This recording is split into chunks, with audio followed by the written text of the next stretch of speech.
బంగాళాఖాతం ఉత్తర అండమాన్ తీరంలో ఏర్పడిన వాయుగుండం మరింత బలపడి తుపానుగా మారింది. పైలిన్ తుపాను తీవ్ర స్థాయిలో ఉంటుందని వాతావరణ శాఖ పేర్కొనడంతో ఒడిశా ప్రభుత్వం ప్రమాద హెచ్చరికలను జారీ చేసింది. శనివారం కళింగపట్నం, పారాదీప్ మధ్య తీరం దాటే అవకాశం ఉంది.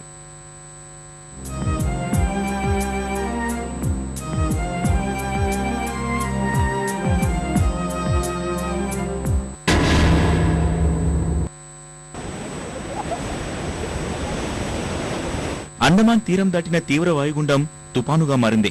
ఇది మరింత బలపడి పెనుగాలులతో దూసుకొస్తోందని వాతావరణ శాఖ తెలిపింది.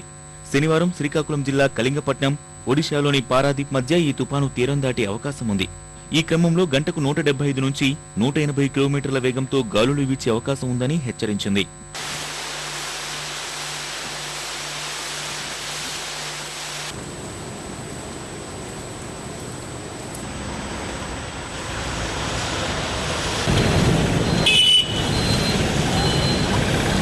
పైలిన్ తుపాను ప్రభావం ఎక్కువగా ఒడిశాపై పడనుంది. తుపానును ఎదుర్కొనేందుకు ఆ రాష్ట్ర ప్రభుత్వం సన్నద్దమవుతోంది. 14 జిల్లాల్లో ఉన్న ప్రభుత్వ ఉద్యోగులకు దసరా సెలవులను రద్దు చేసింది. తుపాను బాధితుల సహాయార్థం అన్ని రకాల చర్యలు తీసుకోవాలని ఒడిశా ముఖ్యమంత్రి నవీన్ పట్నాయక్ జిల్లాల కలెక్టర్లను ఆదేశించారు.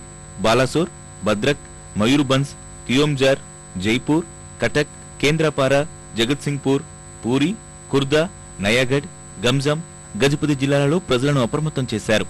ప్రజలకు ఎలాంటి ఇబ్బంది కలగకుండా రేపటి నుంచి ఒడిశా విపత్తు నిర్వహణ బలగాలను మోహరించనున్నట్లు రెవెన్యూ మంత్రి సూర్యనారాయణ తెలిపారు. సహాయ చర్యల కోసం హెలికాప్టర్లను పంపించాలని ఒడిశా రాష్ట్ర ప్రభుత్వం కేంద్ర హోంశాఖను కోరింది.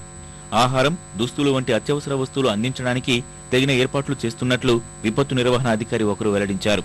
జిల్లా కలెక్టర్లందరూ ప్రభుత్వానికి ఎప్పటికప్పుడు సమాచారం అందించే విధంగా శాటిలైట్ ఫోన్లను అందించారు. సెల్ ఫోన్ టవర్లు పాడైతే వెంటనే బాగు చేసేలా చర్యలు తీసుకుంటున్నారు. తుపానుకు సంబంధించి పారాదీప్, గోపాల్పూర్ తీరాల్లో రెండో ప్రమాద హెచ్చరిక ఎగురవేశారు. మత్స్యకారులెవరూ వేటకు వెళ్లొద్దని వాతావరణ శాఖ హెచ్చరికలు జారీ చేసింది.